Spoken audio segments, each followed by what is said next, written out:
Okay, go ahead. Okay,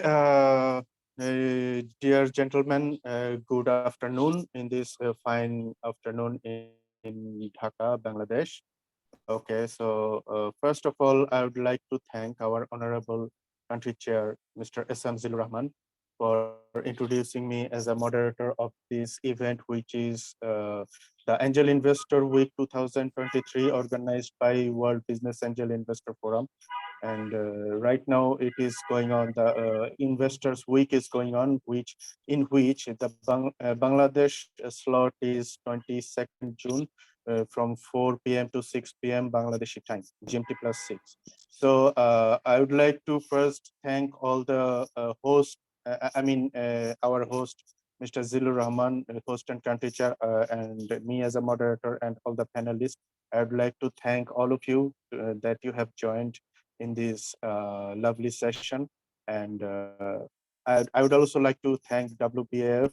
And right now, I would like to hand over the floor to our country chair, Mr. Zillur Rahman, and with his permission, I would like to start the session. And first of all, I would like to request our country chair, Zillur Rahman, for rendering his inauguration speech of this Zoom session. Please, sir. Thank you, Mr. Kaosar. Very good moderator. I hope you will moderate very well. Thank you, sir. So, distinguished guests and the panelists, Assalamu alaikum and very good afternoon. It's my great honor to be here today as the country chair of WBF World Business Angels Investors Week 2023. It's my pleasure that this year I am the country chair, and this time I like to remember our previous country chair, our previous High Commissioner, and who has many contributions for the WBF in Bangladesh, Mr. Dr. Sabur Khan, Mr. Anisuzzaman, and I hope they will continue their contribution for the World Business Angels Investors Week, and not World Business Investors, for all the program whichever will held in future. So today I like to greet and my congratulations the panelists and especially our keynote speaker, and I like to give some introduction about them. Our today's keynote speaker, Dr. Rubaiyet Islam Sadat, is the CEO, Mulytic Labs GMBH, and the after that we have the speaker, our foreign guest, Mr. Darek Kim, is the founder and honorary president of Global Entrepreneurs Foundation. We have also our panelist, Dr. Bikarna Ghosh, ex-MD, Bangladesh Hightech Park Authority, Dr. Mohammed Anisuzzaman Talukder, Director at RISC, BUET, Dr. Sarwar Morshed, Director of IQAC, Australia, Mr. Rejoan Hossain, ex-Additional Secretary, Ministry of Commerce, Bangladesh, Mr. Altaf Hossain, Lead Economist, EU Embassy, Dhaka, Bangladesh, Mr. Mizanur Rahman, DMD, Aholi ICT Limited, and former head of the branch, Citibank NA, Gulshan. We have this all our intellectual and very promising and very prominent panelists in our today's session. We are here for what? For accelerate our global collaboration with higher education to increase financial inclusion by our WBAF. You should know what our WBAF. WBAF, we already in the worldwide, this is the one most platform for the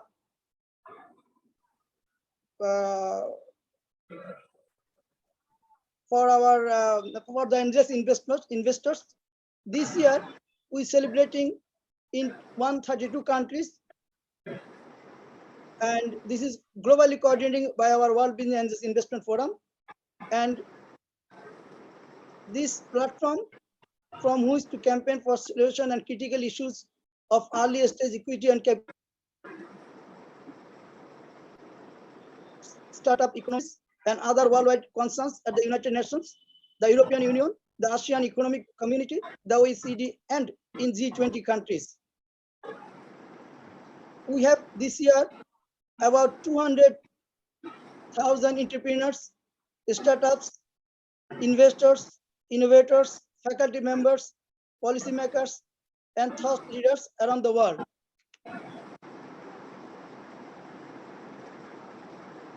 Distinguished guests, my colleagues from across the world, from these 132 countries, we are trying for the develop our each country.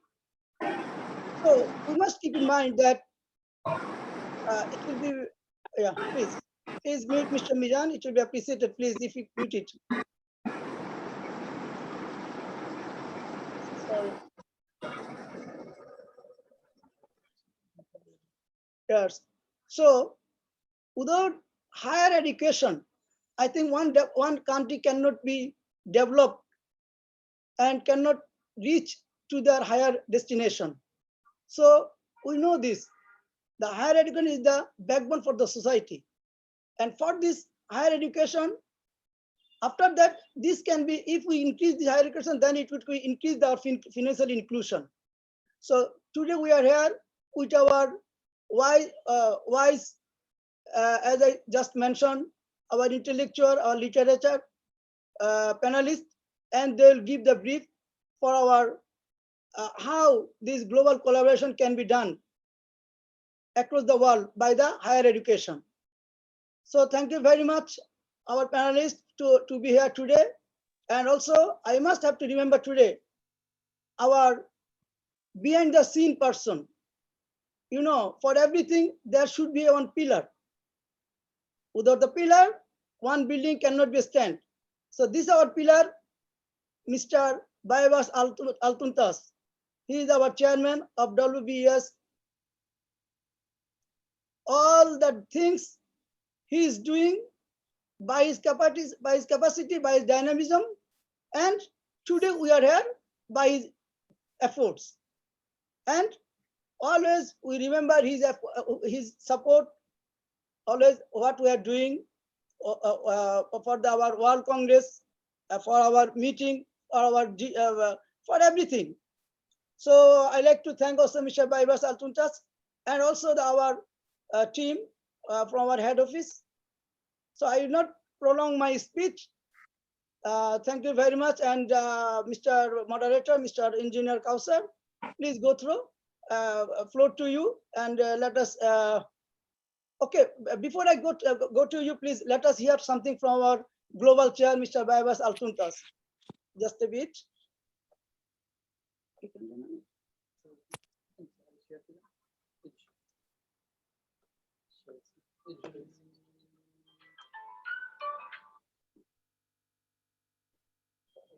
সরাসরি share হচ্ছে এখানে সরাসরি ওকে ওই যে পেজটা share I think, let me interrupt just a little bit. I think Dr. Sarwar sir is here. Dr. Sarwar sir, please re-enter the Zoom once again by changing your name by Dr. Sarwar Morshed, because by mistake you have typed my name. I think. Okay. Mr. Moderator, if there is anything, please you send the personal message to the other panelists. If there is any mistake, if there is any correction. Okay, So no. The correction is done. The okay, correction is done. for the Okay, remain, not online. Thank you very much. Okay, thank you. Let us hear. Dear presidents, dear ministers, dear country chairs, and dear participants. Business education and entrepreneurship education have come a long way in the past 2 decades. The mindset of students of entrepreneurship has changed as well and will continue to evolve. More and more business organizations are adopting an entrepreneurial spirit. Even conservative businesses are making it a priority to boost their entrepreneurial energies and promote a culture of creativity and innovation. Most innovative business ideas come from young people. Current and future entrepreneurs and investors need specialized knowledge and a highly complex set of skills to move innovative ideas into the market and ensure they succeed. All this suggests that it is time for higher education institutions to take on a new role. They need to revisit their current business curricula and expand their offerings beyond the traditional concept of business education into a wider framework that bundles education, incubation, mentoring, technology transfer, and research and development. With this in mind, the stakeholders of the World Business Angel Investors Week have agreed on the theme for this year's week, which will now take place until 25th of June as global collaboration with higher education to increase financial inclusion. The week aims to contribute to the development of skills and expertise of students and faculty members alike, assist in the digital transformation of higher education institutions, and foster the kind of creative thinking that leads to innovation and eventual success in the ever-changing market environment of the 21st century. During this special week, all stakeholders and participants in the week's events will pause to reflect on their fast-paced journey to analyze why business transformation is needed and how transformation will support entrepreneurship and innovation that will boost economies, and to reiterate how entrepreneurial ecosystems can create more jobs, more wealth, and more social justice in cooperation with key players in early stage equity markets in the post-pandemic economy. World Business Angel Investors Week 2023 will feature roundtables that will provide a platform for entrepreneurs, angel investors, and academicians to explore the processes startups will go through in post-pandemic times. The week will also include discussions on the ongoing challenges entrepreneurial integrating the basic knowledge of strategic planning, and will consider creative ways to overcome the challenges. I would like to thank in advance all the stakeholders and partners who will be contributing to the World Business Angel Investors Week 2023. They will be highlighting the importance of higher education to increase financial inclusion, the theme of this year's event. I believe to drive a post-pandemic world, swift business transformation into a pandemic-proof organizational model is vital if we are to ensure the sustainability of world economies in the new normal. I would like to thank the organizing committee and the colleagues who will be taking roles as country chairs, global partners, keynote speakers, and panel discussion members. Their combined efforts will create value for the world startup economies, not only during this week, but in the future as well. They will focus on harnessing the collective knowledge of the world's most influential women leaders, policymakers, entrepreneurs, and artists, with a view to addressing critical issues of early-stage equity markets in the new normal. The week will also be a great platform from which to campaign for solutions to such critical issues and other worldwide concerns at the United Nations, the European, and in G20 countries. The ultimate goal of all of the week's keynotes, discussions, presentations, and workshops is to agree on a common roadmap for entrepreneurs, startups, and SMEs that will enable them to emerge from this pandemic period even stronger than they were before. We encourage all faculty members of higher education, angel investors, entrepreneurs, and policymakers to explore the merits of the World Business Angel Investors Week and take full advantage of its many benefits. I am confident that each participant in World Business Angel Investors Week will benefit from the collaborative ideas, know-how exchange, training programs, and workshops, and global networking opportunities that are offered. I believe that by working together across borders with a common vision and smart dynamics in mind, we are well placed to bring about positive change in global economy. I also want to invite all of you to join the World Congress of Angel Investors 2023, which will be in Durban of South Africa next November. I'm wishing you great success in your future endeavors, and thank you very much for listening to me. All the best.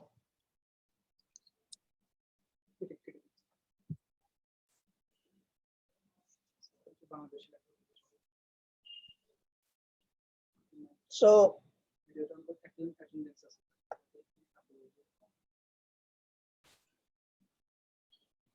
just now we get the message from our global chair. I hope all the panelists and the participants, we are very much delighted. So Mr. Kaosar, please go and take the floor to start the next steps, and through our keynote speaker.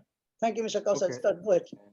Thank you very much, sir, for providing me the floor. Now, I would like to request our keynote speaker, Dr. Rubaiyet Sadat, to render his keynote speech, and let's hope that we can learn so much from him, who is a very prominent figure, not only in Bangladesh but also in many parts of the world. CEO of Mulytic Labs GmbH in Germany, Berlin. And let's hope that we can learn a little bit more from his invaluable speech. Please, sir, take the floor. Thank you very much. Thanks, Mr. Zillur Rahman. Thanks, moderator, honorable moderator, engineer Kaosar Ahmed. Absolutely delighted to be here today. I'm really excited to see really prominent speakers here, as well as the panelists, and also from the policymaking and honorable other speakers. So good morning, good afternoon, good evening, whatever that applies to your time zone. I would like to say that. I'm sitting here today before you to discuss a topic of the utmost importance in our world today: the global collaboration with a higher education with a target to financial inclusion. In a world that is becoming increasingly interconnected, it is absolutely essential that we work together to bridge the gap between the haves and have-nots and provide equal access to financial resources and opportunities for all. And here, the higher education institutions have a critical role to play in achieving this goal. At its core, financial inclusion is all about ensuring that every individual, regardless of their background or socioeconomic status, they have access to financial tools and services that are necessary for personal and economic development. The Honorable Global Chair of WBF has mentioned in his recorded speech, very much focusing on the entrepreneurs who are really the young generations. So if we would like to include them, so we would like to have this financial inclusion for them, so it is really, really important to ensure that they have access to the financial tools and services that they would need for their endeavors.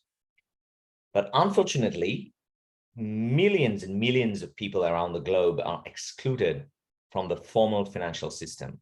They lack access to basic banking services, credit, insurance, and other essential financial tools that many of us take for granted.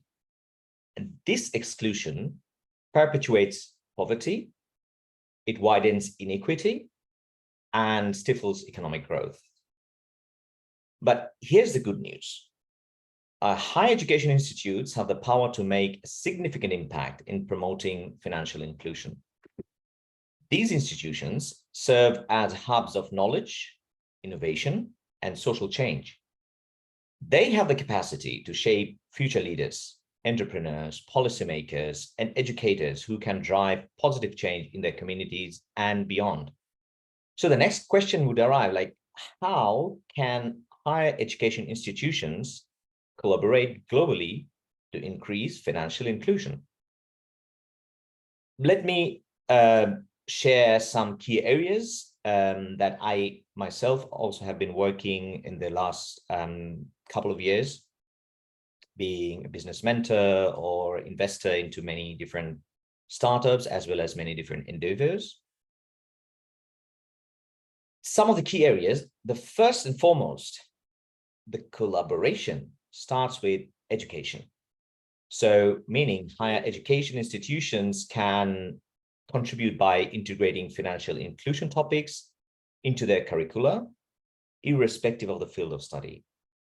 Whether it's business, economics, social science, or even arts and humanities, students should be exposed to the concepts of financial inclusion, its importance, and its potential solutions.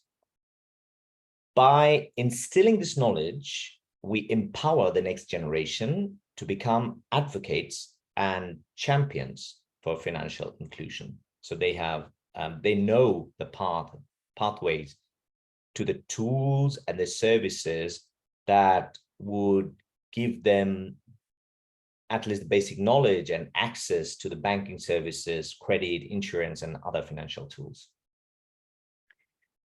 Secondly, higher education institutions can collaborate with governments, non-profit organizations, and industry partners to develop and implement many different endeavors, working closely also with entrepreneurs. So they could also hire education institutes. They could work directly for innovative financial products and services that cater to the needs of the underserved populations. This could involve designing microfinance programs, creating mobile banking solutions, or promoting community-based credit unions. By bringing all those diverse expertise and resources, we can develop sustainable and scalable solutions that address the specific challenges faced by those marginalized communities. Furthermore, higher education institutions can foster research and knowledge exchange on financial inclusion by conducting, so for example, interdisciplinary research. Faculty members and students can generate insights into the barriers of financial inclusion and identify effective strategies to overcome them. This research then can inform the policy recommendations. Those could drive evidence-based interventions and could shape the global discourse on financial inclusion. Here, I'm going to give you a very fresh example. One of the endeavors that I have invested in, it's basically under the Mulytic Labs, which is the holding company. So recently, this team has received a European grant from a project on green mobility.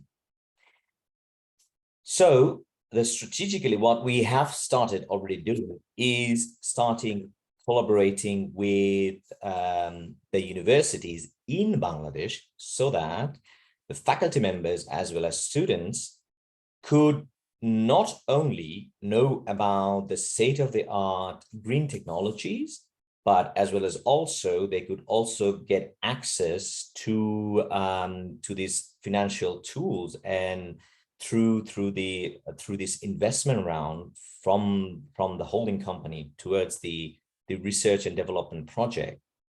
This is giving them, so we are still working on it, the more of the details, but this actually would open up a very great path for the higher education institutes to foster not only the research and development for the project itself, but as well as for a really long-term perspective. So this is just an example I wanted to share with you, which is we are doing very recently. We're still working on it right now. In addition to these efforts, let me get back to the higher education institutions. They should also actively engage with local communities and stakeholders. They can organize financial literacy workshops, mentorship programs, and entrepreneurship initiatives that target underprivileged individuals. By working closely with the local communities, they could build trust, they could understand the unique challenges faced by different populations and tailor the interventions accordingly. So in this case, the higher education institutions, they could definitely actively engage with the local communities for the financial inclusion. Lastly, the last point that I would like to point out here is about global collaboration. Global collaboration among higher education institutions is a key. By sharing best practices, exchanging ideas, and learning from each other's experiences, we can accelerate progress towards the financial inclusion. This can be achieved by, there are different tools to achieve it. This can be achieved through partnerships, through joint research projects, as I just have mentioned in one example, student exchanges, and international conferences focused on financial inclusion. In this way, we can amplify our impact and create a global movement for change. Honorable guests, speakers, panelists, and chairman and moderator of the conference today, the need for global collaboration with higher education institutes to increase the financial inclusion has never been more urgent, as we are now striving to build a more equitable and inclusive world. Let us recognize the power of education and the transformative role it can play. Let us work together to empower individuals, families, and communities by providing them with the tools they need to build a better future where they have more financial power within their grasp. Together, we can create a world where financial inclusion is not just a dream, but a reality for all. Thank you very much. Thanks, everyone. Back to you, Mr. Moderator. Thank you very much, Dr. Rubaiyet Islam Sadat, for your lovely and wonderful speech. As I have told that there are so many things to learn from you. Okay, since you are extremely, what should I say, knowledgeable, and you are also working in this field for quite some time. And also from your speech, I just remembered one thing, that when I used to study sociology, we have studied the vicious circle of poverty by Gunnar Myrdal. Okay, so this vicious circle of poverty, the beginning of this cycle or circle, whatever it is the lack of education. Okay, lack of education, lack of inclusion, that begets poverty. From poverty, again, the same cycle happens and it goes round and round and round. Okay, all the time. So we just totally need to feel that the sooner we feel the urgency, the sooner we will be able to mitigate the problem. Okay, the problem that we face is that we don't go to the root of the problem. We just simply analyze it from the above. Okay, if we can go to the root of the problem, only then we can solve it. Okay, so thank you very much for your wonderful speech, Dr. Rubaiyet. Now I would like to request our Mr. Darek Kim. Mr. Darek Kim, who is the founder of Global Entrepreneurs Foundation. He would like to present one of his projects here today with us. We are very much lucky that way. Okay, so I would like to give you the floor to present your presentation, the project that you wanted to show us. Okay, please, sir, the floor is yours. Okay, thank you, Mr. Ahmed. Can I share the screen?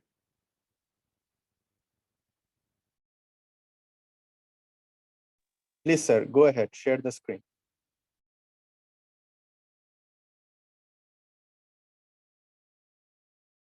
Oh, still is not, it's blocked. I think Mr. Kim needs an access or right to share the screen from the host, for the host of the Zoom meeting. Okay, now it's working. It's okay now? Yeah, I think so. Yeah, I think it's working. Can you Okay. see? Yeah, we can see. We can see. We can Yeah, see. Okay, yes, okay, it's visible. Oh. Thank you. okay, good. Shubh Opranho. Good afternoon. I'm so excited and happy to be a speaker at Bangladesh Angel Investors Week as part of World Business Angel Investors Week 2023, hosted by World Business Angel Investment Forum. I would like to express my sincere gratitude to Mr. Bebaros Altuntas, Executive Chairman of WBAF, and Mr. Zillur Rahman, is Country Chair of Bangladesh, for organizing this event and inviting me. Many of you might be wondering why a Korean speaker in a Bangladesh event. So firstly, let me explain the background for a moment.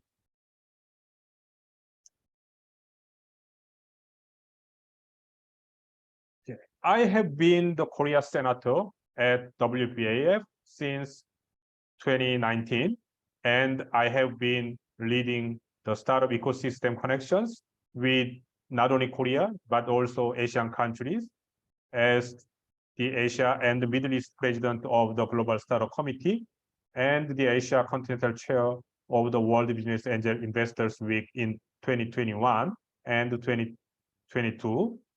And I have also spent a lot of time helping the Global Entrepreneurs Foundation, which I founded, to act as a gateway between Korea and the global startup ecosystem.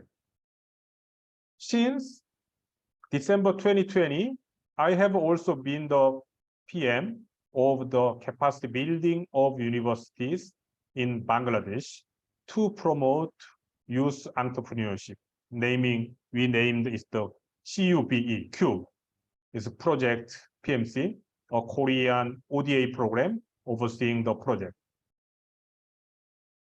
This year, the global theme of the World Business Angel Investors Week is global collaboration with higher education to increase financial inclusion.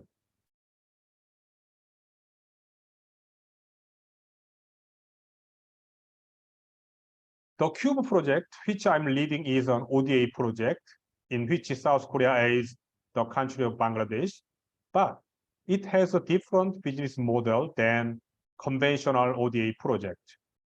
We want to contribute the economic development of Bangladesh by creating an entrepreneurship center and developing a curriculum at University of Dhaka, one of Bangladesh's top higher educational institutions, to foster great entrepreneurs.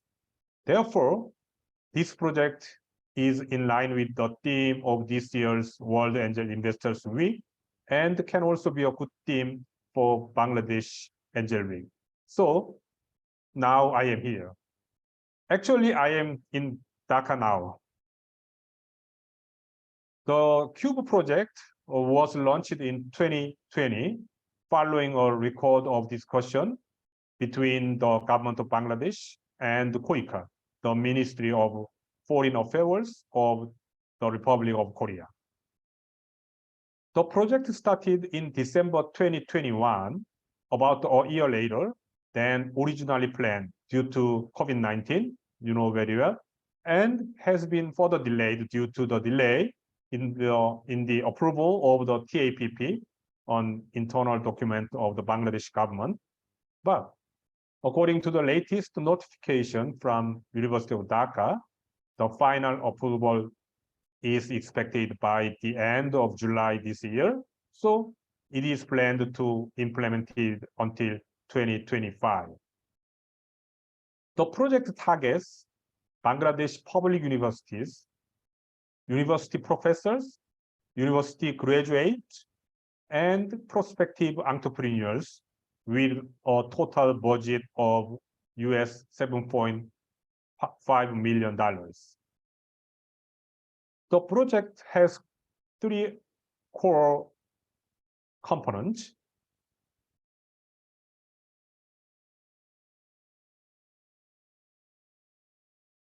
Entrepreneurship program development and implementation, and strengthening entrepreneurship ecosystem, and entrepreneurship space and equipment. The first is the entrepreneurship program. In our research, we found that many institutions in Bangladesh have sporadic entrepreneurship programs, but most of them are replicating the foreign programs and are of short duration. In fact, these kinds of programs require students to participate in a structured entrepreneurship program at a university or other educational institution when they can actually start a business. Therefore, we are developing a systematic entrepreneurship training program of 6 months and 318 hours, which will train 40 prospective entrepreneurs every semester. We created an 11-module curriculum for the programs, which we further divided into foundation and advanced course. The foundation course includes 6 modules on entrepreneurship and business model development, and 5 modules on business model strengthening, while the advanced course includes 10 modules on operating practice for a business, creating prototypes and products, and promoting them. The curriculum development involved many focus group discussions with a group of Bangladeshi academical and industrial field experts, as well as Korean experts, consultations with faculty members at University of Dhaka, and feedback from hundreds of Bangladeshi startup entrepreneurs and university students. We will also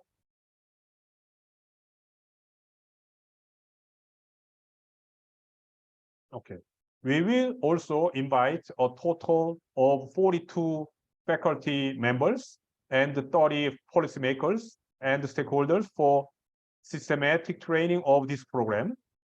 After the implementation of this project, University of Dhaka plans to reformulate this course into a regular degree course to provide sustainable entrepreneurship education. Secondly, there are activities to strengthen the entrepreneurship ecosystem,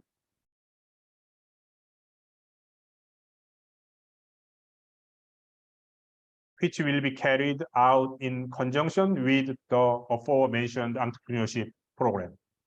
Hackathons will be held to develop business ideas, and boot camps will be held to make business models sustainable and scalable. We will strengthen IR capabilities to attract investment through startup competition and select outstanding startups for short-term acceleration in Korea. We will also hold 6 thematic sessions and 4 stakeholder workshops to expand the startup ecosystem and network. Lastly, we will build a space equipment for our entrepreneurship program. We have already started constructing 3-story addition to Karas building at University of Dhaka, as you can see here, to change to like this, which is about 20% complete at the end of May 2023, just is the 3 weeks before, and is expected to be completed by the end of April 2024. This will include 3 floors entrepreneurship center with classrooms, incubator rooms, meeting rooms, computer labs, a 3D print studio, lectures rooms, and a remodeled auditorium for event at the ground.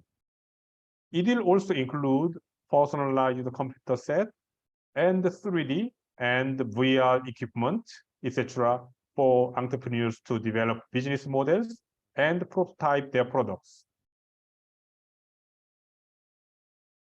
To ensure the success of this project, we have 15 Korean experts in each field, including myself, and we are in the process of selecting local partner. Not only University of Dhaka, the main beneficiary and implementing organization, but also several national universities will participate in this project. In addition, many experts like you who are active in Bangladesh startup ecosystem shall participate in various activities that I mentioned, and I hope to successfully complete this project by thinking and discussing together and make it a project that will further develop Bangladesh startup ecosystem. Finally, I would like to request all the peoples that may developing countries apply for ODA projects like this to Korean government through Korean embassy in your country. Korea is the unique country in the world that has achieved from an underdeveloped countries to a developed country in the 20th and the 21st century. There are, of course, many reasons for this, but I have found through my research that unique Korean entrepreneurial spirit has played a role, which I have defined as K-preneurship for sure. In the United States or the West, there is entrepreneurship based on the Western spirit, and the foundation is the same, but Orientals have an Eastern culture and spirit, or a little bit different, and it is different from the West. I think K-preneurship is more effective because it is well localized with Eastern culture and spirit on the top of Western entrepreneurship foundation.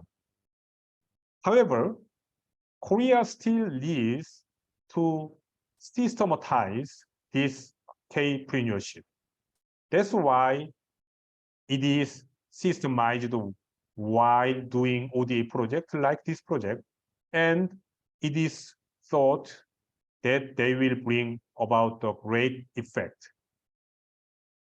Through this project with our experts and Bangladesh experts together, I will make a standard of the K-preneurship program in Asian countries. Looking forward to your support and participation. Thank you very much for your listening. This is our timetable to the 2025. So always welcome to our project. Thank you again. Thank you, Mr. Darek Kim, for your lovely presentation, and actually an university for entrepreneurship that is going to go a long way. And also, since we are talking about angel investors, so angel investors, they also need some innovative projects to invest into. Okay, so Mr. Darek Kim, if you don't mind, there is one thing I'd like to say, that in the beginning you said that we should be surprised that a Korean has come to Bangladeshi event. Actually, we are not surprised at all. Bangladesh, especially Dhaka, is a very cosmopolitan place. There are so many foreigners. Actually, Oh, really? I Yeah.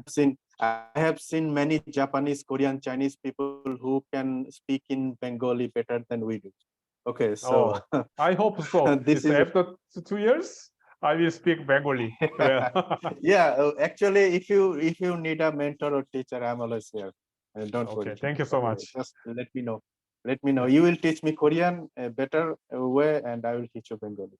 It will be a Okay, trade. thank you. Okay. Yes. Now, this is also another kind of business deal we are doing. Sure. Okay. So, okay. So we are all about entrepreneurship and business deals, and it is very much lovely to know that you also intend to create an university in Bangladesh with collaboration to giants like Dhaka University, which will teach entrepreneurship.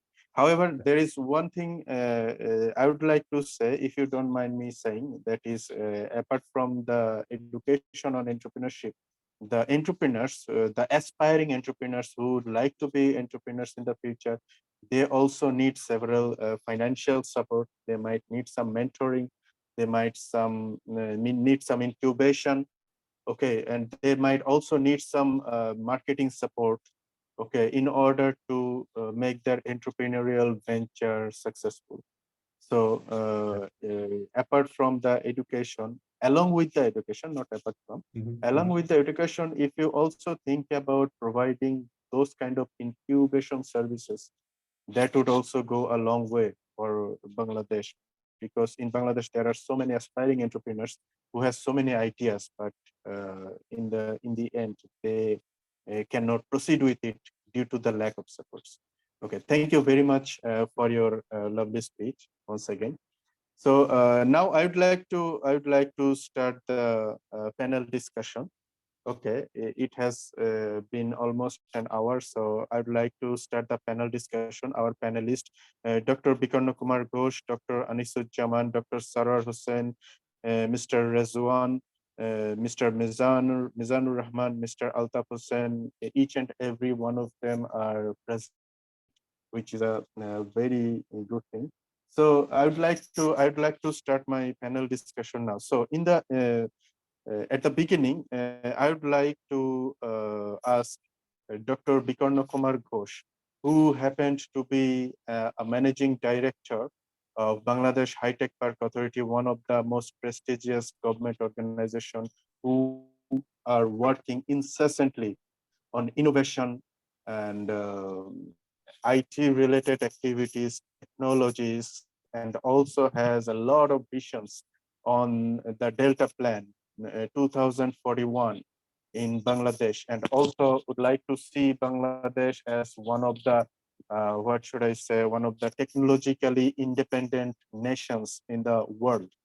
Okay, so Dr. Bikarna Kumar Ghosh, I would like to request you to render a short speech. I'm sorry to say, at this moment, I cannot give you more than 5 to 7 minutes. So please, sir, from your experience of being a managing director at Bangladesh Hightech Park Authority, what is your vision, or what is your opinion on the agenda that we're talking about, the educational inclusion in entrepreneurship and the global collaboration on it?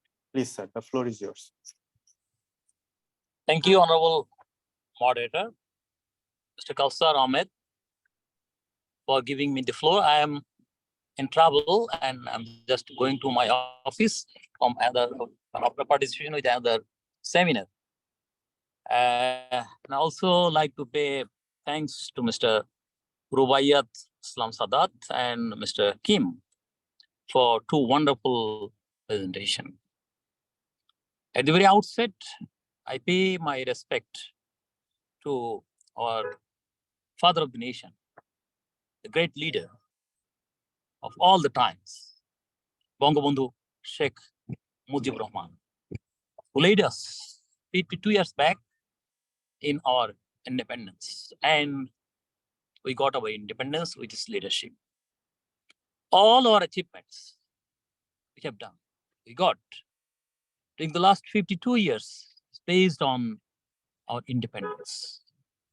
And all potentials, all the achievements we will be having for next decades, centuries, is based on that. Also, respect to Honorable Prime Minister Sheikh Hasina, who transformed a low-income country to a middle-income country, who transformed a very analog nation to a digital nation within a time slot of only 12 years. On 12th December of 2008, Honorable Prime Minister declared that we are going to have the digital Bangladesh by 2021. It's important for us because the milestone, and it's the 50th year of our independence. With the civil servants, we're not sure about whether we will be able to achieve this amount. But the reality is that a big achievement, the whole nation, the unbelievable journey we crossed about with the leadership of our Prime Minister. At 2008, our per capita income was little more than $500 US. Now it is nearly 2,900 US. The internet connectivity in 2008 was less than 5 million people had access. Now almost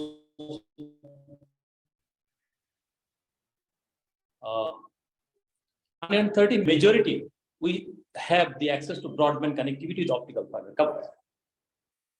Right now, nearly 700,000 freelancers are working all over the country.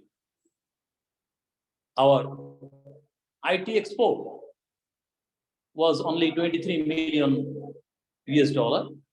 Now it's more than 1.5 billion US dollar. Though not satisfactory, but great achievement. UNESCO declared Bangladesh as middle-income country 2019, 2 years before our milestone of 2021. On 2022, the same day, 12th of December, Honorable Prime Minister again made a vision for the whole nation that we are going to have our dreamland as a smart Bangladesh. The vision 2041, smart Bangladesh 2041, digital Bangladesh 2021 to smart Bangladesh 2041. Having 4 pillars. The number one, smart citizen. Second pillar as a smart government. Third pillar as smart economy. And fourth one, smart society. All the pillars, citizen, capacity, particularly IT, is very, very crucial. We are moving forward. By the time, for the internet concern, we have made the backbone of the internet connectivity. I was fortunate to be the project director of that project. All our union, that is the individual territory of 7 to 10 villages, we call it union, having the optical fiber connectivity. By this year, nearly 110,000 educational institutions are going to have optical connectivity, and the 2,000 services as digital. And every union, we having one digital union digital center. Within 10 years, nearly 950,000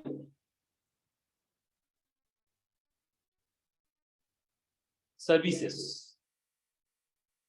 from the Union Digital Center has been done, that amounting to savings of the rural people nearly 10 billion US dollar. From this year, our students in grade 3 is going to learn the programming in the form of Scratch. In this classroom, they will be learning the program. They already have multimedia classroom. More than 13,000 educational institutions at secondary level and college level already have Sheikh Russell Digital Lab with modern computer lab and also language lab. Nearly 500 Joy Digital Service Employment Training Center, DSET Center, each and every Upazila is going to be established by next 2 years with most modern lab facility. 4 IR will be over there. So no young generation need to come or need to go to the district level for the most advanced technology to learn more. The vision declared by Honorable Prime Minister, my village, my town, will be the key forces for our next generation. They'll be living in their house, in their village, with all the facility of a city. Our education system is going to be transformed, knowledge-based one. The ICT division alone has established more than 140 4IR labs in our different higher education institutions, universities, colleges, and it's a continuous process. Already 20 innovation centers were established to our different universities to make the nation as a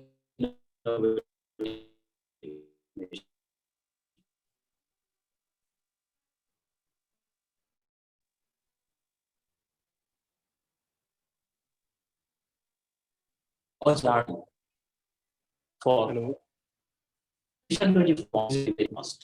leadership. Our educational institutions are getting ready for that. The higher educational institutions research now and knowledge generation in the field of financial inclusion,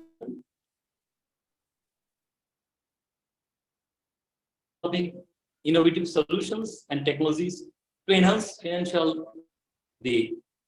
higher functions in higher education, and also to create the curriculum to make our nation, to make our student as a very innovative and knowledge-based one. So what strategies should we develop? Firstly, we should identify the key strategies for establishing effective collaboration between higher educational institutions and also the financial service providers. Second, to discuss the importance of interdisciplinary approaches, knowledge sharing, and capacity building initiatives. Third one is to highlight the role of international organizations, funding agencies, and the facilitating global collaboration for the financial inclusion. There are also challenges and opportunities. First one, we need to identify the challenges faced in implementing collaborative initiatives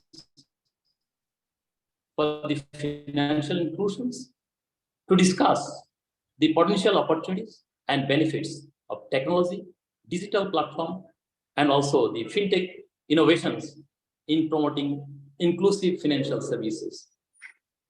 At the very end, I'd like to say that global collaboration between the higher educational institutions and the financial services providers is essential for enhancing financial inclusion worldwide.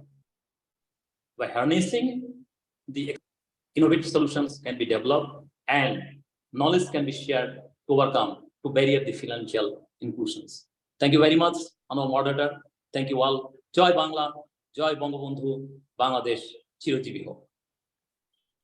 Thank you, sir, Dr. Bikarna Kumar Ghosh, for your enticing speech.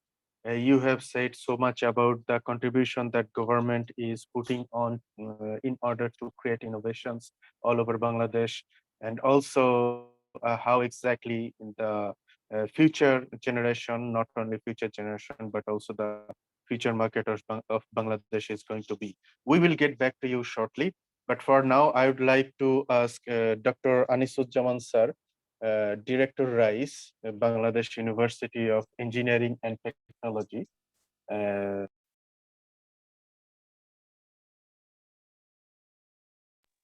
Bangladesh University of Engineering and Technology, please, sir.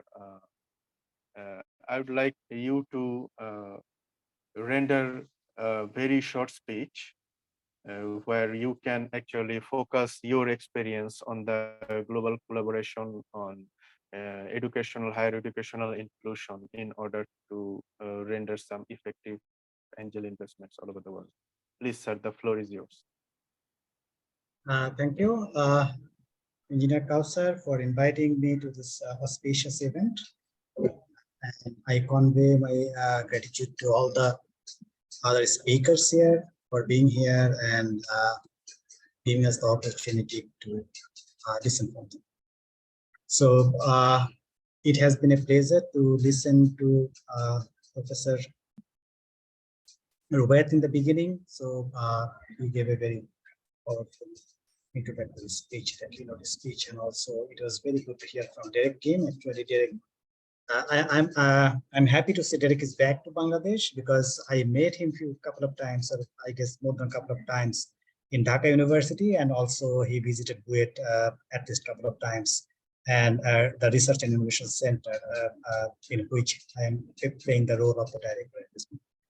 So welcome back, Darek, and I hope the project that you are working with ICE Dhaka University, so that's very good.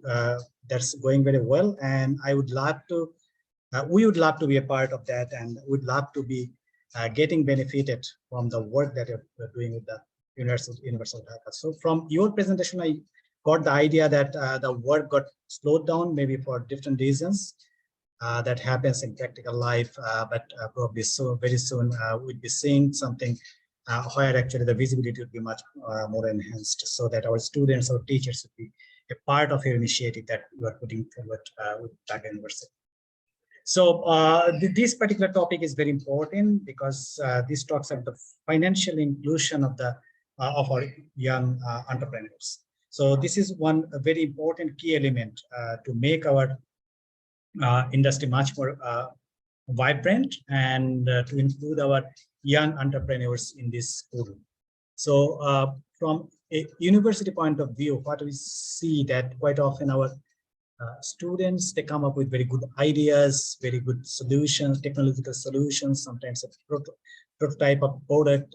Those would be going to the market directly with a little bit of help. But actually, until now or until recently, we didn't give them much help in terms of the technical support, the other supports that they need in terms of being groomed to become an entrepreneur, and definitely also not the financial inclusion, because they need different kind of financial supports, different kind of financial know-hows. So this is very important topic, and I hope that through these initiatives, when our students can come up, or our young graduates, recent graduates can come up with an idea, and they can show the validity of that idea, that could be a product, that could be a service, in real life, then and if they want to choose the path of becoming an entrepreneur, then they would be having these kind of supports. So in BUET, we are trying to encourage students more and more to become entrepreneurs, to become innovator, so that they just don't do a research or don't do a project in laboratory or in classes, rather than they take this idea to the next step. So they try to become innovators. Say they take their idea, they incubate their idea, so that we can help them to take it to the next level. We can file patents for them. We can give them legal supports from our institutional framework, from our research and innovation center in BUET, and definitely then they would need the financial inclusion. So from our point of view, from BUET's point of view, we are trying to make connection with different universities. I'm happy to see that Dr. Bikarna is here. Actually, we are also trying to connect with a BCCI. We have already connected with Dhaka Chamber, Chittagong Chamber, Metropolitan Chamber.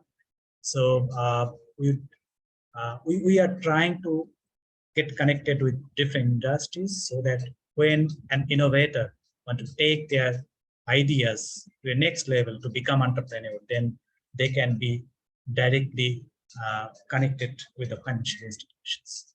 So I think this initiative is very great, and hopefully the discussion that we are having today, that would help us lead to a better nation, prepare us to become entrepreneurs ourselves, as well as make our students entrepreneurs in the future.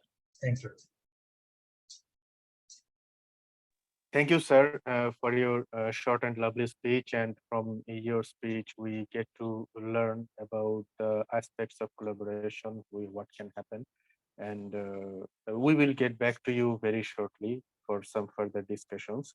Now, I would like to move to Dr. Sarwar Hossain, sir, who happens to be a professor at Ahsanullah University of Engineering and Technology, or AUST, also director of IQAC. Sir, please, sir, from your perspective, from your experiences, what is your opinion? Please, sir, the floor is yours. Thank you very much, Engineer Kaosar Ahmed, and today's keynote speaker, other speakers, and the panelists. A very good afternoon or evening, wherever you are. The topic is really interesting. The global collaboration with higher education to increase financial inclusions is rightly, the area to work on right now for entrepreneurship. The World Business Angel Investment Forum has taken the initiative to organize this event today. From the practical prospect, I would like to discuss a few things, what happened in Bangladesh. Dr. Bikarna Kumar Ghosh explained very rightly all this initiative is taken for Industry 4, what the government is doing, what the government's vision is that. So thank you very much. Also, I would like to thank Darek for his startup at Dhaka University. One of the interesting, from the curriculum to the entrepreneurship. And further to this one, I would like to discuss one of the two issues there. That we try to develop in the university as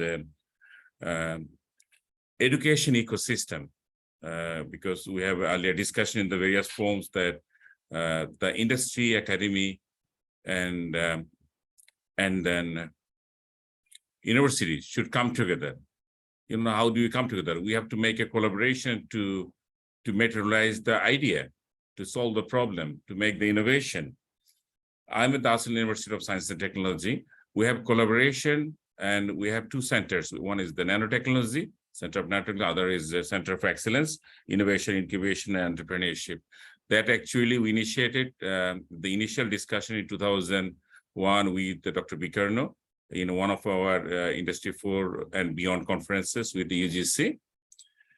And since then, we are trying to, bring more collaboration to the universities. Actually, the university and the industry, we are not talking. We also need the government, other stakeholders to implement our ideas.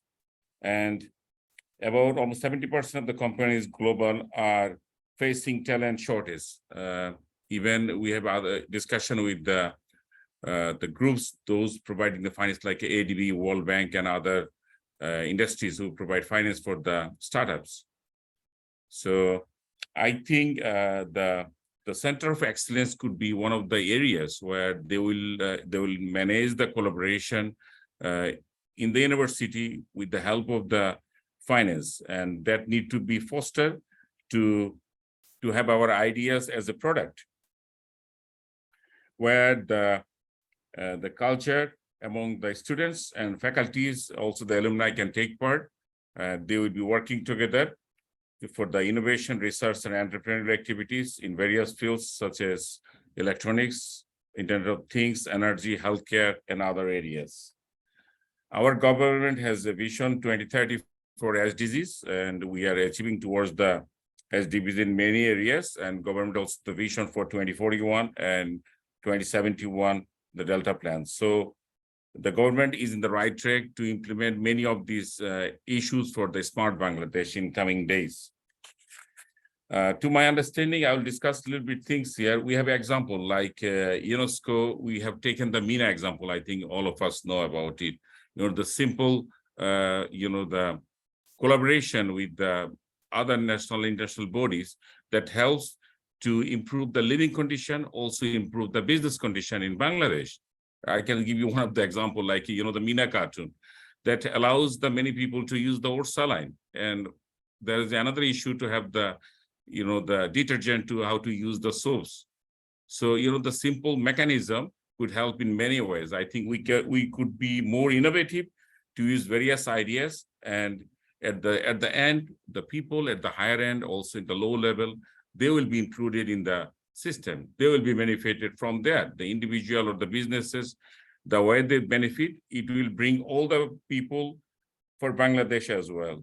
That could be, in the policy area, I could tell, there could be vision to prepare a knowledge-based society that includes innovations for IoT, energy, and healthcare, ideations, solution in terms of service, processes, and products for enhancing growth in the national economy, which is true for any countries around the world. And that could be, there's a mission to transform the innovative ideas into reality for social importance by synchronizing research among the academia, industry, government, personnel together to have an impact in the national, on nation building. And we can think about many of these objectives. I have noted down, I can read few of them. I think the objective could be, that this type of collaboration will help to nurture innovators to desire in areas of societal importance, to provide an opportunity for everyone to innovate, ideate, design solution by bringing knowledge and discoveries of the center into the real world, where they can make an impact, to act an institutional mechanism for providing various services, including information to building entrepreneur, whether students, alumni, or community, or the faculties, to enhance the capacity of the emerging innovators. I need to mention Darek Kim. He was trying to do one of these issues, capacity building in various areas, including the curriculum. So that could be one of the models that can be applied, and to provide conducive working environment for the incubators to nurture their innovative ideas and to facilitate efficiency development tasks such as productivity improvement of the priority business areas. There are many other areas we can discuss about. I have just given a few of these ideas. The collaboration in the higher education will bring more innovators and more innovative products to the society. And they could have benefit from the industry for development. If you consider cybersecurity or the banking system and any other financial products, they can have it. In our society, we would like to have an easily credit card from the bank, but many people in the country, they don't want to have it because they don't have the knowledge. So our financial inclusion system should be like that. We can engage the other communities. They will be with us, so they can have benefit from that point. I think I just add a little bit because it's an open discussion. The current obstacles of the angel investment in the world and focusing Bangladesh, and exactly, and angel investment can change the scenarios in our country and the scenarios in Sir, Bangladesh. I'm extremely sorry to interrupt. Actually, we are running a shortage of time, and Okay. I'm coming back to you just right after a little bit. Okay, and I'm actually very much refreshed and enticed by your lovely speech that you have prepared, and sir, actually, you have made me nostalgic. Okay, because I grew up watching Mina cartoon. Okay, so This is this just one all the example, you know, we need to exactly, work sir. hard. Exactly, sir. All the characters, Mina, Raju, Mithu, those were very much popular. Okay, so you just got me back to my childhood, and thank you for that after a long time. Okay, but we are coming back to you very shortly. So right now, I'd like to move to Mr. Rejoan Hossain, ex-additional secretary, Ministry of Commerce. Sir, according to your experiences that you have gathered all through your career in the government sector, sir, what is your opinion regarding the topic we are entertaining today? Sir, please, sir, the floor is yours. Exactly. Thank you very much, Mr. Chairman, Mr. Moderator, dear speakers, renowned persons, and the panelists and the audiences. Welcome, everybody. There are so many important persons with precious comments and speeches. So far, we have attended and heard. We have been benefited from that. I have very little experience, but as long as I worked in the Ministry of Commerce, what I have seen is that there are many obstacles in development of entrepreneurship, in development of financial inclusion, and so on. What particularly I would like to mention is that everywhere, what I have noticed is a lack of system development. What I like to mean by system development is that virtually there should be systems that would control one another, vice versa, to prevent, you see, corruption and to try for working to establish financial justice, so to call financial inclusiveness. As our previous speaker told, that we have systems, but there are misuse of systems which we have to control. We in most of our educational institutions, especially the higher level institutions like our Dhaka University, other national universities, other universities of you see, technology and skills, courses there.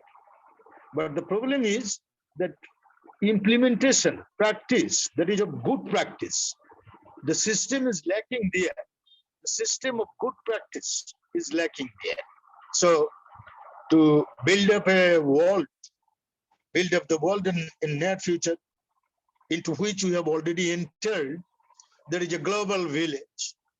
As Dr. Bikarna Kumar Ghosh already mentioned, that we have already changed ourselves, forwarded ourselves from the very, you see, poorer stages to the latest development in digitalization. Still, we have a lot of things to do. We have a lot of things to do so that our system can be improved. Our universities can take up courses. We can be educated. Our young people can be educated to be knowledgeable and to develop a skill and expertise, so that by way of mutual cooperation, we can benefit ourselves. But the thing to be meant is the system, which will govern one for you see, for preventing these very obstacles. This is particularly what I like to mean.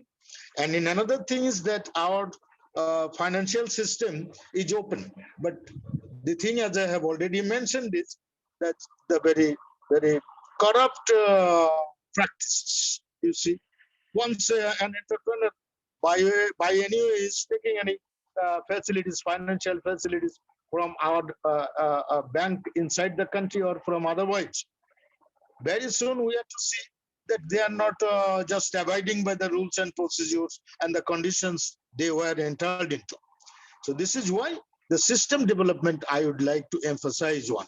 This is what I like to mean. Thank you very much. Okay, thank you, sir, for your lovely and short speech. And as you have mentioned several things, and I think there are two main things that we can pick up from your speech. I'm going to get back to it right after I provide some other panelists to render their speeches. So moving on to Mr. Mizanur Rahman. Deputy Managing Director of a local IT company, and used to be employed at the CTNA and several other international organizations with so much experiences in this field of finances. So please, sir, according to your experiences, I would like you to have the floor, and please, sir, provide your opinion on the topic that we are concerning today. Thank you, sir. The floor is yours.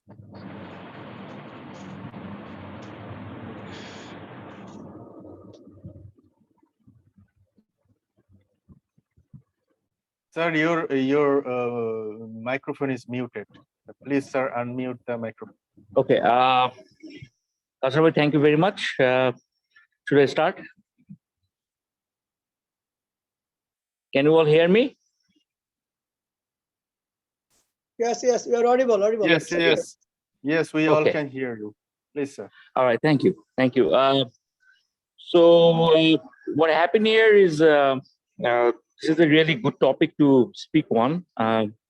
Higher education institutions input to financial inclusion. I would say in two different perspectives. One is definitely Bangladesh, and what happens also globally. Actually, in Bangladesh, we do have some really great examples of how higher education institute contributed to financial inclusion of poor people of our country. One can be said of Grameen Bank, that's done by some teachers and students from Chittagong University. So that is started from a university foundation, I would say.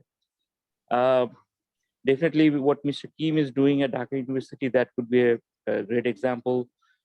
If we get some really great entrepreneurs out of that program, what SAR is doing in AUST or what SAR is doing in BUET, that could be a great example. Because things are moving actually. Because I can remember when I graduated from high school and college and started university, there was nothing like that in Bangladesh. And these new institutions are coming up and trying to create an environment of entrepreneurship. That's a great thing. I can recall one thing. Actually, I want to put an emphasis on here also, because actually culture is a great thing, or a big important thing for creating entrepreneurs in any country. From a personal experience, I can share you a little story. When I was in Texas, I tried to change my university after second year, and the best public university in Texas is considered as UT Texas, or University of Texas at Austin. So I went there. I sat down with one of the counselors, and I say, "Ma'am, I'd like to come to university. What's the criteria for to transfer to your university?" So he looked at my transcript and he say, "You're good for our engineering college. You're good for our life sciences college. But you mentioned here that you want to get into a business program in our university. For that, you need a little bit higher GPA." My GPA was like something like 3.7, and entering in the business school is 3.8.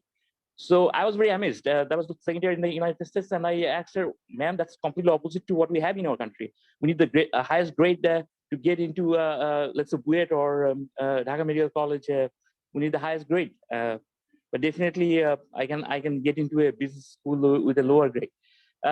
So she just laughed at me and said, like, you see, that's the difference between you and our country.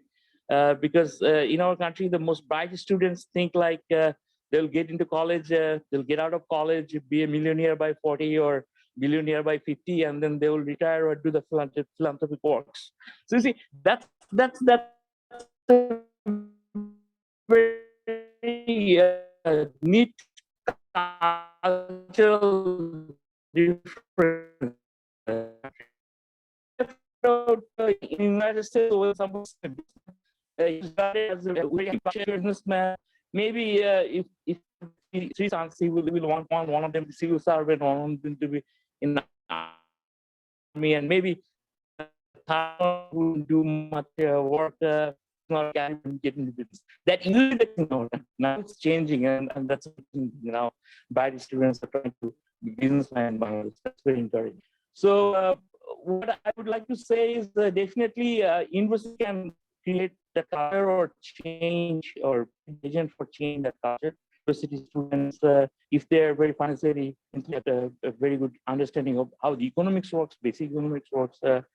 So if their mindset is changed, then gradually the mindset of the whole society will change one day. As per the financial inclusion, Bangladesh, to my consideration, is doing very great, because now we see like what Bikash is doing or Rocket is doing, or even some of our banks like what Bragg Bank is doing. They're taking finances to the root levels, and especially the electronic banking platform that's been developed in our country. That's very encouraging to see, and hopefully within a decade and a half, Bangladesh should be truly a smart Bangladesh.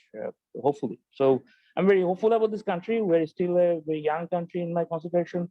As per aspiration goes, it's only 50 years, so of course it's not very short time, but it's not very long time either. America is independent for 200 years or 250 years. Other countries are independent for a long time, but definitely we should really follow the model of either Japan or Korea. What Mr. Kim was saying, key entrepreneurship. That's very important, because in that way we can skip a lot of steps to make us a really developed country. Maybe we'll not take 200 years like America to be a developed country. We'll follow, let's say, Korea's path or Malaysia's path, and maybe or Singapore's path, and we can be really developed in, let's say, a decade or two. So that's what I want to say. And thank you for giving me the chance to say, and maybe I'll contribute later in our panel discussions. Thank you all. Thank you very much, sir, Mr. Mizanur Rahman, for pointing out two very particular things. One is cultural bias and another is mindset. Okay, so these are the things that makes us people from Bangladesh a little bit lagged when we go to other countries, and actually we have some lack of interactions with other people, and I have experienced it myself. Anyhow, there's a story of another time. Now I would like to request Mr. Altaf Hossain, economist at UAE Embassy, Bangladesh.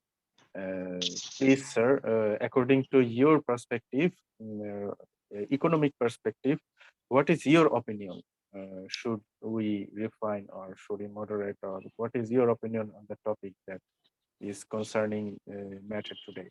Thank you very much. Okay, thank you for nicely moderating today's event. Respected country chair, esteemed keynote speaker, distinguished speakers and panelists, and esteemed participants, good afternoon from Bangladesh. I'm delighted to be here today at this webinar organized by the World Business Angel Investor Forum in celebration of World Business Investors Week 2023.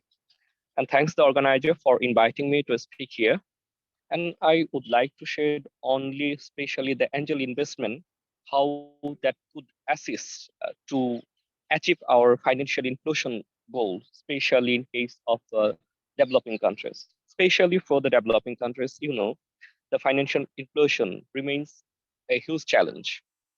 And I think from this perspective, angel investment could be an important tool that can foster our inclusive development. From my experience with the ABCCI Apex Trade Body here and some project with the World Bank and even CDF project, I could say we are still growing, but we have a long way to go, especially for the promoting the startup ecosystem. For sure, over the years, we have observing a growing startup ecosystem in align with our development, especially government initiatives, idea projects, and more top of that, there is also some special support from our development partners. And interestingly, now businessmen, investor, they are trying to give their money to their for new project or new program. That was not very familiar in our system. You know, here in Bangladesh, the getting finance has a lot of issues there. Challenges are there. Though we are big in the NPL due to some system, but we have a lot of challenges in getting finance from the banking system, especially when a person come up with a new ideas that is not the traditional way, then it becomes critical to get finance. So here, I think angel investment could be a good option for our youth entrepreneur and those who come up with the new ideas. So for this, what we must say, we need some regulatory and legal changes, because our regulatory and legal affairs that are not aligned with our angel investment or startup ecosystem. Still, we have done a lot, but still we have to do a lot of things. On top of that, aligned with my previous speaker and speakers and panelists, those emphasize on the strengthening partnership among the local or global angel investors forum or startup ecosystem, and partnership among the government and international organization. So I think we have to do a lot in this area for better startup ecosystem, angel investment ecosystem here in Bangladesh. And one thing that I speak with from one of my previous speaker, he mentioned about the education and awareness program. Actually, in the education and awareness, if we put into minimum amount, but its return is very higher. So I think we can throw a lot of programs with those mentorship initiatives, workshop, or networking even. And I think the World Business Angel Investor Forum as an organization, WBAF, it has a lot of arena to work here within Bangladesh. So with all of you, it's critical from my side to add values here. I'm also learning from my previous speakers and from the panelists. And let's just collaborate and make lasting impact for our startup ecosystem to hone the country's economic development further. So I'm looking forward to meaningful discussion. Thank you. Flow to the moderators. And thank you, Mr. Altaf Hossain. Thank you very much for your lovely speech. And there are some things you just mentioned here, that is developing country perspective. It is indeed difficult for developing countries to foster the angel investments. Actually, recently, as we have all heard, or we all know, that since 2023, S&P and Moody has rated Bangladesh as a financially vulnerable and financially challenging country. Okay, so the rating for international credit rating for Bangladesh has been downgraded. This is our failure. However, we need to make it better. Just like Mr. Altaf Hossain just said, that we have so many things to do. We cannot just sit around. We cannot just do anything we want. As the famous poet Robert Frost said, that we have promises to keep and miles to go before we sleep. Miles to go before I sleep. So that's what we need to follow. So I'm coming back to Mr. Rejoan Hossain.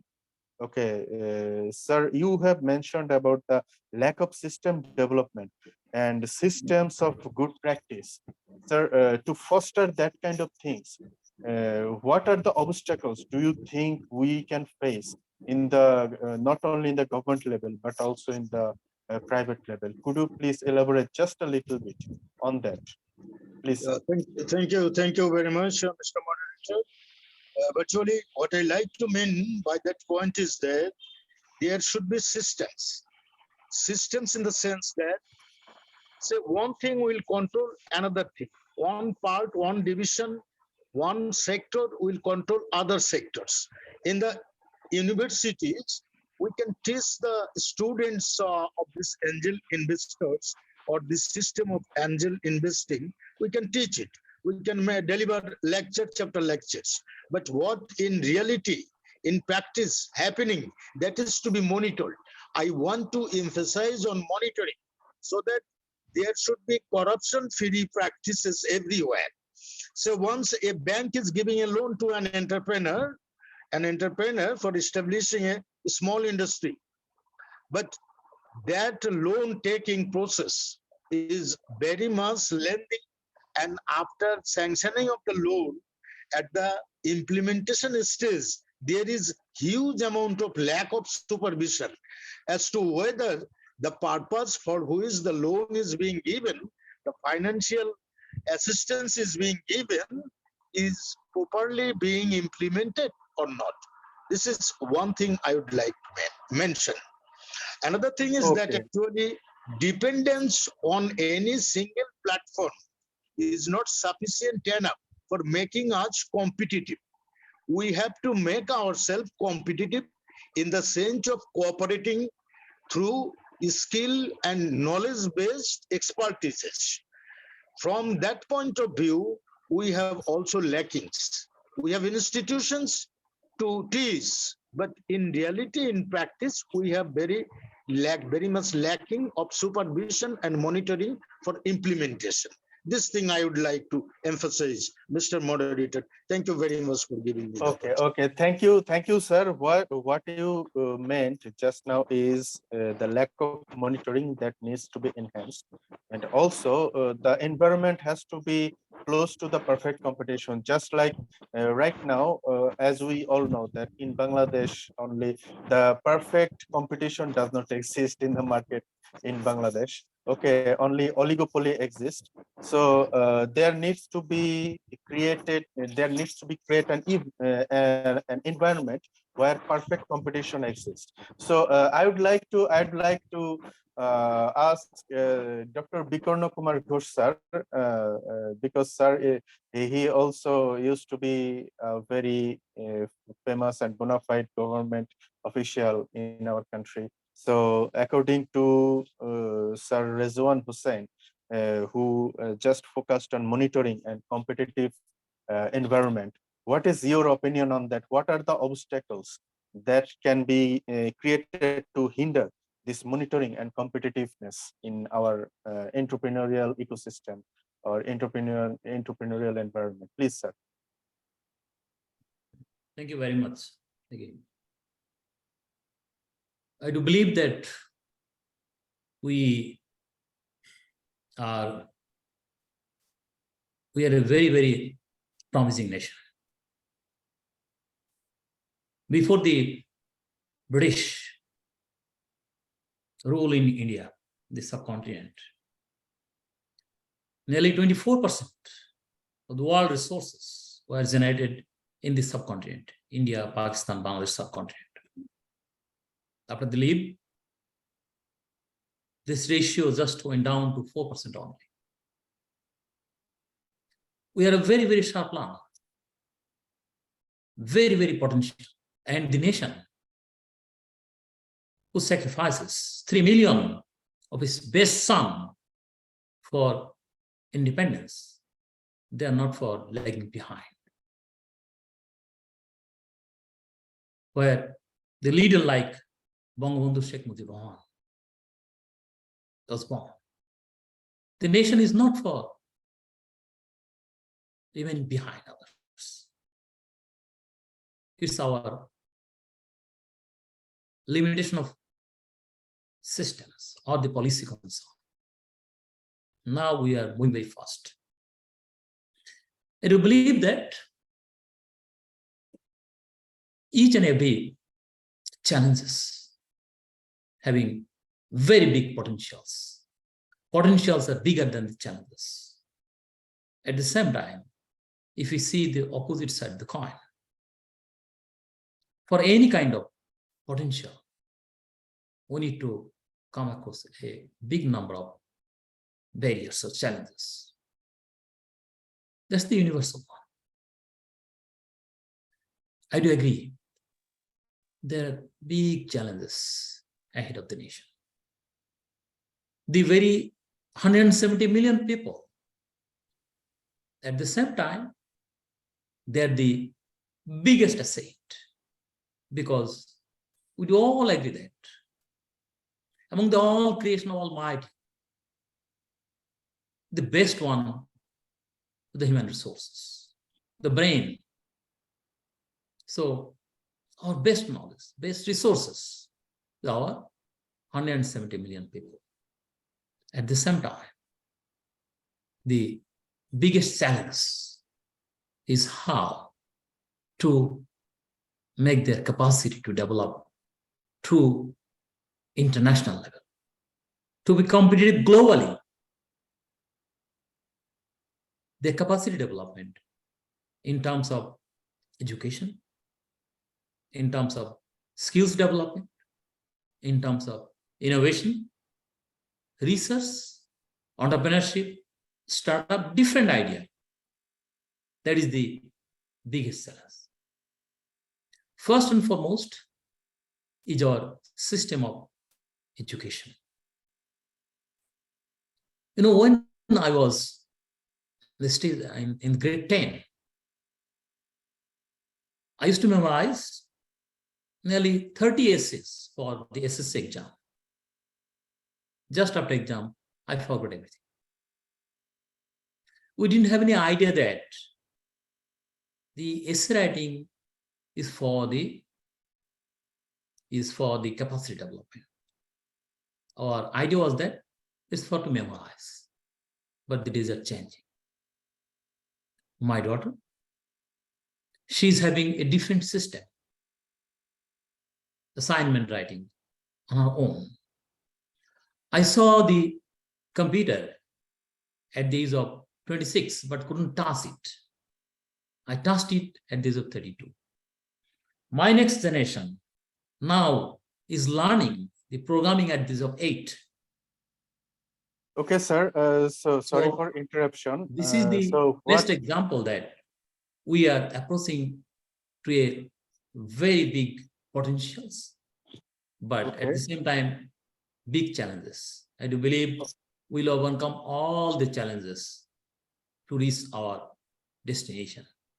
There are so many challenges, I do, endless. And it will continue. It will not overcome. It's not this like the one or two, we just overcome, then everything is smooth. No, each and every step, we need to overcome a number of challenges. Thank you. Okay, thank you, sir. Thank you, sir, for your lovely reply, because what you just tried to say is that to innovate something in the system, it is not going to be easy. It has to be very slow in chronological order. And in that order, Bangladesh has proceeded so far, and there are more ways to go, that's for sure, but improvement has happened. Okay, on that note, I would like to ask Mr. Altaf Hossain, what just being discussed over here, the disruption the systems innovation, and the monitoring and competitive challenges, what do you think should be the best approach? Should we approach the problems from top down or the bottoms up? Which one should be the best approach according to you and your economic knowledge? Yeah, Okay, thank you. For Bangladesh, it seems the top-down process works first, but definitely you must ensure from the bottom up they have the knowledge. That is my take here. Okay. Thank you. Okay. Thank you very much for your short and precise answer. I would like to ask Dr. Anisuzzaman sir that what just Mr. Altaf Hossain said, that it has to be even though the top-down approach works faster, the bottom-up approach should be our priority. Dr. Anisuzzaman sir, what do you think? Is it going to happen? Is it going to happen in Bangladesh? And you just mentioned about some innovation. What is the innovative framework that we can imagine in order to initiate some changes regarding bottoms-up approach? Please, sir, could you please shed some light on that? Thank you again. So I believe that it needs to be a consolidated approach, a comprehensive approach. So not just bottom up, not just top to bottom. So definitely there is a big role of the administration of the government to make everything fair and free for the entrepreneurs and make them avail the supports that they need when they become entrepreneurs. But first, they need to become an entrepreneur.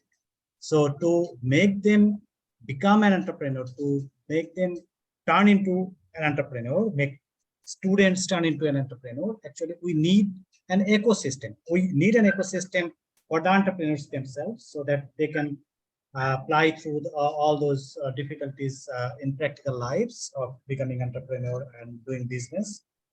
On the other hand, we need more and more businessmen, more and more entrepreneurs who would actually become entrepreneurs from students or from very early age. And we need an ecosystem there. Actually, we didn't have an ecosystem there until a few years back, or still we are at the fledgling stage, I would say definitely. Our government is putting more and more efforts. ICT division and few other departments of government, they are putting more and more efforts recently. But still we have to do a lot of things and we have to build an ecosystem. So a student sees the benefit of innovating. They find it much more helpful for them if they become an entrepreneur rather searching for a job. So we need to give them those kind of support, and for that also we need to give them support for research. In our country, we know that the research support is relatively very poor. Maybe recently we see a lot of interest from the government of supporting research, but still those are not coordinated, I must say, and those are not very much focused. Some ministries are giving research support in some cases, some are giving in some other with some other focuses, but there should be a consolidated approach, a rather wise approach from the very high end of the government, and that would be helpful because then our students would be led to particular areas where we need the innovations, and when they do the research, lots of ideas are within their minds, and they become entrepreneurs. They find some innovation, and then they need to be given those kind of supports to become entrepreneurs. So that kind of ecosystem is largely missing, and I believe that Darek Kim is trying to build one such project where those kind of ecosystem will be developed. Students will be given support as well as they'll be trained to become, and they will be given those kind of knowledge that they need to learn to become an entrepreneur. So okay, I think that's thank you, sir. Thank you, sir. Thank you, sir, for your excellent take, and the ecosystem that you just talked about should be the dream of our nation, and also it should be our sole target, because the better, the more robust the ecosystem is, the more greater entrepreneurs are going to emerge from Bangladesh. Speaking of ecosystem, I would like to talk to Mr. Darek Kim that this kind of to build this kind of ecosystem, since you also have intention to create an ecosystem like this in Bangladesh. What kind of supports, if you don't mind me asking, what kind of supports can we get from Korea and KOICA, Korea, and any other Korean organization or Korean government? Please, sir, shed a little bit of light on that. Thank you, sir. Okay, thank you. Since it's 2021, I have visited Bangladesh 7 times for this project. Then we did a lot of research. Then I can say only 2 things. The first one is most of foreigners do not know exactly about current Bangladesh. In my case, I have visited in Bangladesh in 1990 is first. Then after 30 years, I have to visit.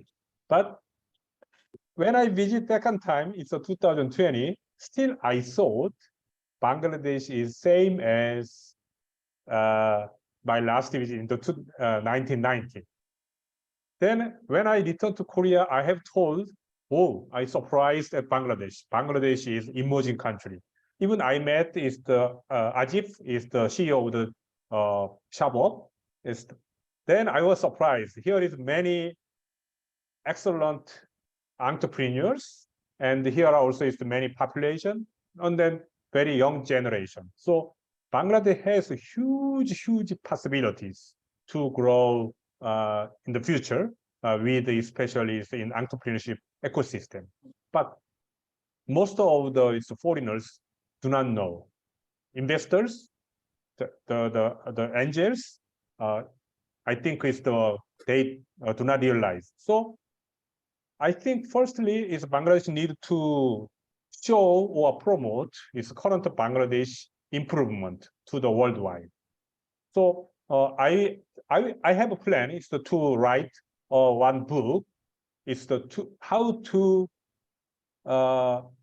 assess in Bangladesh market, or it's why do we need investment right now in Bangladesh? Such kind of book is I will write in near future, within 2 or 3 years before my project finish.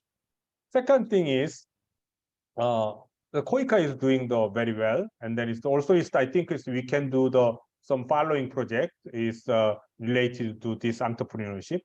Yeah. Then I wanted to recommend is actually Korea has some fund of the fund to collaborate with foreign investment or foreign countries. Especially in this year, next year, Korea government has allocated a lot of the fund for the agriculture and the food sectors. So maybe we can bring such kind of fund as a joint fund between Korean fund of fund and the Bangladesh some fund. It can be the public and private together. So in that case, it is much helpful for the Bangladesh entrepreneurs to get this fund from the Korea. Thank you. Okay, thank you very much, sir, for your great hopes for Bangladesh from the side of Korea.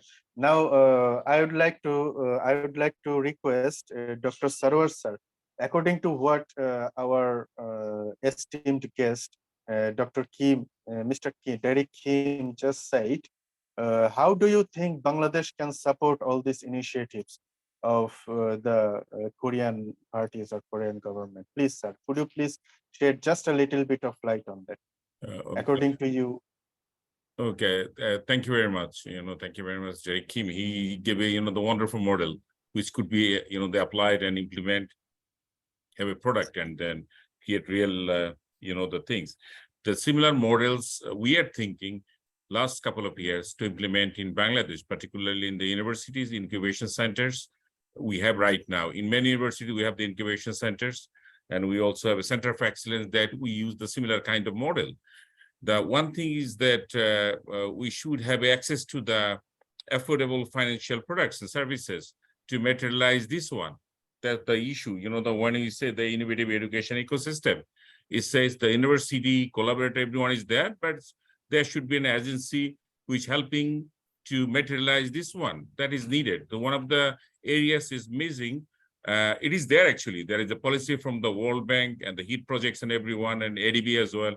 And I can consider, you know, the World Angels, World Business Angels Investor Forum so as well, including this type of, you know, the institute or the organization could help in many ways to materialize the entrepreneurship, because we need to create, you know, the graduate for the jobs and also for the, you know, the businesses as well simultaneously. That is needed for Bangladesh.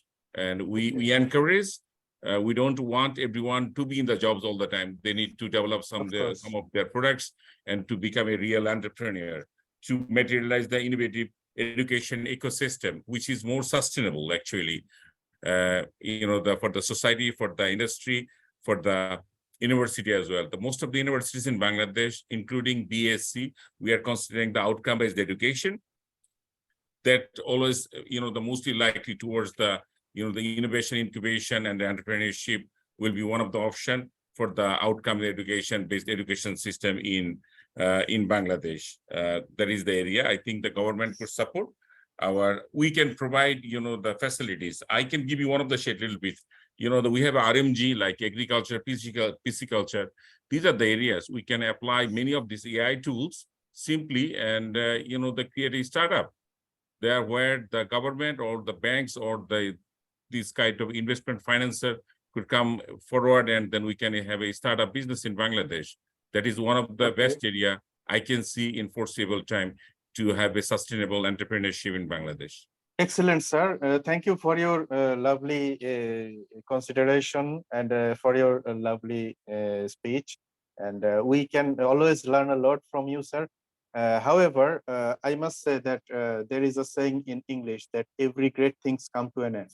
So just like that, our session, our event has also come to an end. And we have learned a lot. And I know that so many things can come ahead of this event, and so many things can actually happen if we actually make a combined effort to it. And right now, at the end of this session or at the end of this event, I would like to ask our honorable country chair to provide the vote of thanks and mark a conclusion of this great event. Thank you, sir. Please, sir, the floor is yours. Sir, please unmute the unmute your. Yeah, you are very much conscious. Thank you very much for your well done moderating the session. And I hope the whole world, across the 132 countries who are observing these Angel Weeks, and about 200,000 participants, they are observing this session, and very fruitful discussion I think we already got, and it has happened in our session. And really I am very much honored to get our like these dignitaries who are very much knowledgeable and have the practical knowledge, and already we got many suggestions and many how can we forward for our development of Bangladesh, for the entrepreneurship, for the angels, for the investments, and about also from our foreign partner, Mr. Darek. He also given very good information about our Bangladesh, about the development of Bangladesh, what is seen before 30 years and after 30 years, where we are. So all of you, I like to thank again and again, and I am looking forward for our future collaboration. But one thing I like to say, that our one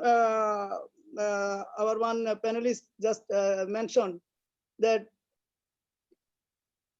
also from the WBF, how we can support. Yes, WBF always ready to support the Bangladeshi entrepreneurs, and we are looking for the startups, and we can be succeed if you too also support us with your from your place, from your ways to these entrepreneurs who are looking for the future, and if they develop, we the Bangladesh can develop. So once again, it's my pleasure. I got you, and at last, because I like to also mention that we tried to organize this program physically in 1 hour in Gulshan, 1 5-star hotel, but unfortunately we could not because there was some lacking of facilities for the broadcasting by Zoom. So after that we changed this program, and now we are on online. And for this way, I could not give physically the crest, but you all the dignitaries, you all the honorable guests, really, we like to maybe we will send to you through our any messenger. So here is our just this one. I like to say one by one, our honorable Mr. Keynote Speaker for Mr. This is his name, please. I think, can you see it? Oh. Can you see this is the Mr. Rubaiyet Islam? So Mr. Rubaiyet, it will go to you. Whenever you will get among ourselves, we'll send to you for you, please. And it's the same way we have Mr. For Mr. Darek Kim. This is for you, Mr. Darek Kim. Can you see this? Because I cannot see you practically, so now from here you can get it, and we'll see it. We'll send it to you, please. And this is also our other honorable guest, Mr. Bikarna Kumar Ghosh. This is for you. Yes, sir. I think he was busy to you. This is for you. Thank you very much. And we have our Mr. former Additional Secretary, Mr. Rejoan Hossain. This for you. I cannot give now, but I'm giving now. So it will be reached to you very, very soon. I don't know, it can be, is it visible? No, not really, sir. The background is disturbing the view. Oh, I can see. Thank you, Mr. We can see, Chairman. no worries. Something maybe. Anyway, and this is for Mr. Dr. Mohammed Asaduzzaman Talukder. Anisuzzaman Talukder. Yeah, Anisuzzaman Talukder, sorry. Yeah, okay. And this is Mr. Mohammed Sarwar Morshed. Thank you. Yeah, thank you very much. It's for you. My pleasure. Thank you very much. This is for Muhammad Mizanur Rahman. This is for you. Mr. Altaf Hossain. My pleasure. Thank you so much. Dynamic person. Yes, we are looking for you more development, more speech. Okay, thank you. And this is our, where is the moderator?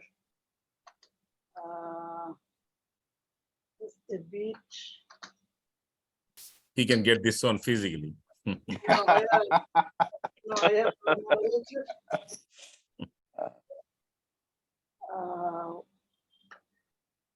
Where is yours? Oh, it's here.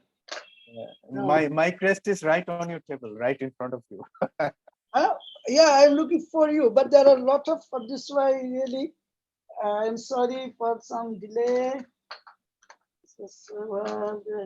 Oh, yes, I got it. So you are the before me. So we are the together. The moderator is you very good. Thank you, sir. Well done, moderator. You moderating. I think we have really enjoyed, and we got very good information through you.